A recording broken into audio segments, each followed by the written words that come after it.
Sir, would you give us your name, your DOC number, please? My name is Willis Clark. My DOC number is 127-208. All right, Mr. Clark, you've heard us identify ourselves, and we're ready to begin. Can you hear me okay? Yes, ma'am. Okay, good. My name is Pearl Wise. I'll be serving as chair this morning.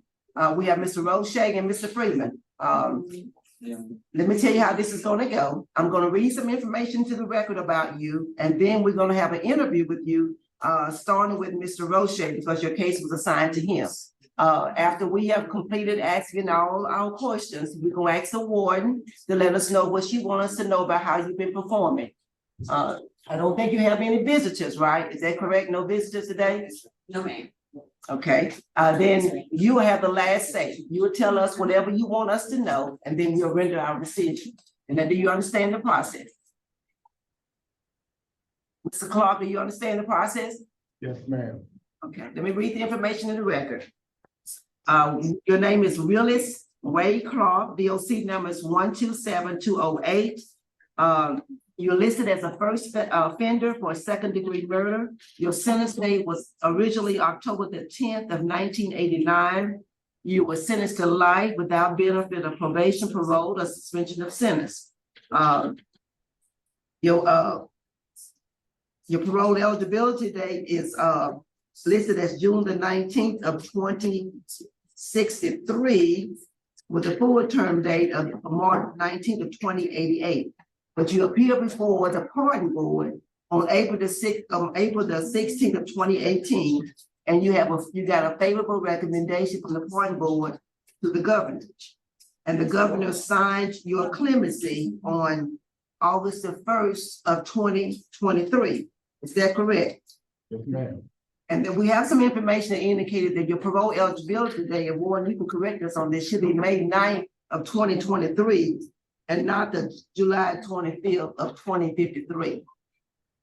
Yes, ma'am. That's what we show. The May 9th, 2023? Yes, ma'am.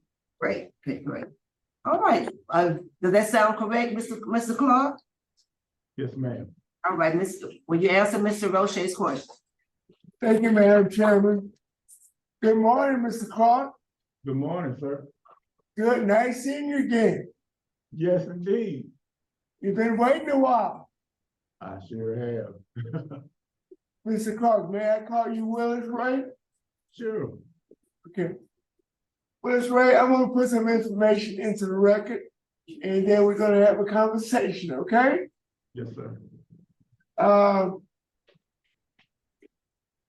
Willis Ray, you're currently 72 years old, and you've been incarcerated 34 and a half years, is that correct? Yes, sir. And you had a pardon hearing on April 16th, 2018, and you received a positive recommendation of 99 years with parole eligibility at the age of 72. Yes. So tell us what you've been doing the last 5 years since your hearing. Tell us about the programs that you completed since your last hearing. Well, I just finished one. I did a Bible study on the book of Galatians, and I have numerous certificates from other Bible studies and classes such as victim awareness, anger management, and I go to church, try to go to church 3 times a month. And I'm trying to better myself, not only just for my behalf, but also for others. And I try to spend my time wisely. I only listen to Christian radio because I try to keep a positive mind. And I try to stay busy. Tell us about your activities with the Lifers Club. Oh, yeah.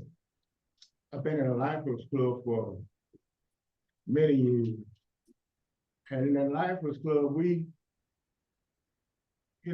lot of guys, I be trying to encourage them that they could be here too, but they got to prove themselves and to stay busy to do something. You can't just stay idle all the time, I know we're in prison, but you gotta stay busy to keep your mind sharp, to better yourself. So when the opportunity comes, if it should come, you're in a good position to be blessed. Tell me about the last activity of the Lifers Club that you were involved in. Well, you know, the pandemic, everything shut down real tight. So we weren't able to do a whole lot. And that cut a lot of the traffic down for the visitors coming in the church also. But we would try to have fundraisers where we could donate money to victim awareness, to the children. Sometimes we would have fundraisers where we would have a pastry sale. And the one that sold the most, sold the most, that came the most money, we would get a prize. You know, it wouldn't be but like a box of donuts, but I would get first or second place nearly every time because I was into it, because it wasn't for me, but to help the children. And that's the last time I participated in something because the pandemic had things shut down. Let me tell, and this is for the record, why the pardon board made their recommendation. The victim's family is unopposed to your early release. You had positive remarks from one, I'll tell you. Oh, okay, it'll come to me. Don't tell me one. Yeah, I think it's. One Yeah, good. yeah, One good one. I can see his face. I tell you what, and I shouldn't forget that name ever. I know, right? One good one was one of the best ones when it comes to the offender, and he supported the offender, and when the offender didn't earn that support, he didn't get it. And one good one gave you positive remarks that day. You had excellent disciplinary record, and I might as well mention your disciplinary record now. Mr. Clark has been incarcerated for 34.5 years, and he received one disciplinary write-up, maybe a month or two after he arrived in incarceration, and it was a Class A write-up. In almost 35 years of incarceration, he has no Class B write-ups on the record, and you should be commended for that. And then he said you had a good transition plan, and basically we made that recommendation. Your transition plan is with the New Living Word Ministry in Ruston, Louisiana. Tell us about your transition plan. Well, Pastor Mills, he's the head of it. I talked to him one day and he told me to get him some paperwork, so I gave him a copy of my clemency. And he worked things out for me because they come here like twice a month. And they know I'm always there. I'm there when they come. And you know, I'm faithful to the church. I'm a Christian man. And I try to do the best I can. And by him spending so much time with me when he comes, we have a personal relationship. And he knows that I mean what I say, and he's a man of his word, and the church reached out and helped. And I'm grateful. So you'll be living at the ministry? Yes, sir. Okay. Is there any employment involved? Oh, yes, sir. But we didn't get into all of that yet, but there is some employment here. I don't know exactly, I don't know much about it, but he told me they would work things out with me later. Mr. Clark has a low risk assessment and a very good institutional record. One knows that. Would you like to make any comments or observations? Sure. Good morning. I've known Mr. Clark for 25 years now, and his record is excellent. He has never been any trouble while he's been here. He's recently, I think he didn't mention, but he's involved in a lifers group right now that is a peer-led mentor group. and he's involved in that, which is one of our first here at David Wade. So he's very actively involved in that. He does serve as somewhat one of our elder leaders in our inmate population.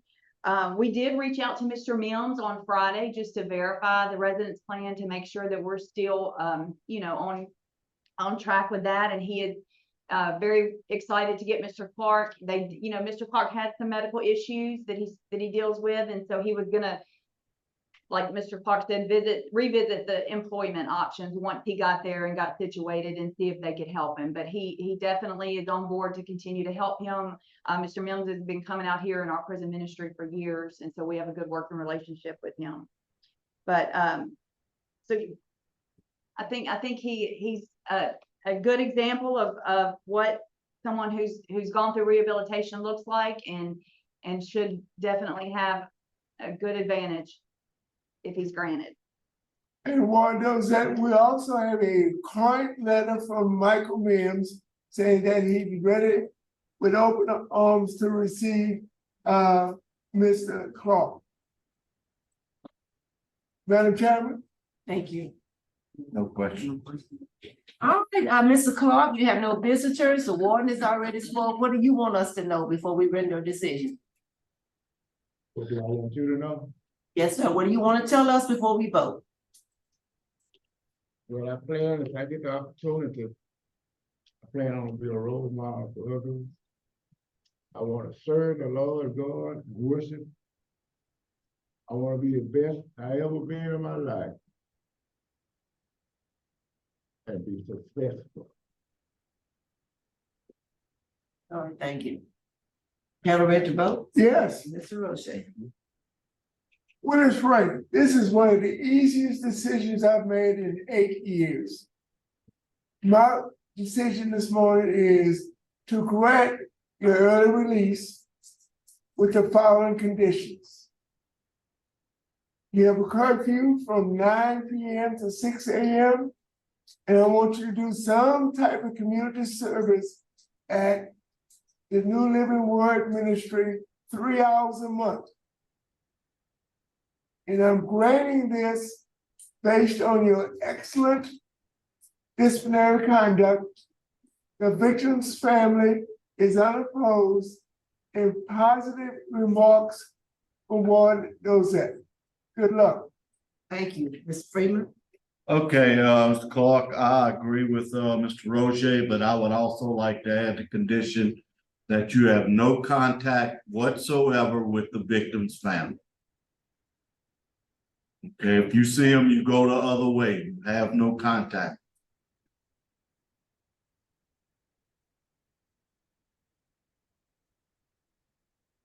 Well, there's my ex-wife, they're the one that's been supporting me. They ain't been giving me no money or nothing, but they're the one that recommended me that I go free. That's correct, sir. And at this time, Mr. Clark, we are voting. So let us go and finish the vote. My vote is the same for the same reasons. As to that special condition, let the parole officer talk with them and they can get that condition removed. But yeah, realize, Mr. Clark, what they tell us and what they tell you may be different. And it could be different family members who are feeling that way and other family members who don't. So that could be the confusion. But at the beginning, stay away from them. Yes, ma'am. And just stay with that community that you're with. And then talk with your parole officer by and by, you know, further down the road and see about contact. If they try to contact you, just state, the parole board said, I cannot talk to any of y'all. If y'all want me to have communication with y'all, call my parole officer and get it changed. And then that way you can get it fixed. So best wishes to you, sir. Your parole has been granted today. Yes, ma'am. Thank you. God Thank bless you.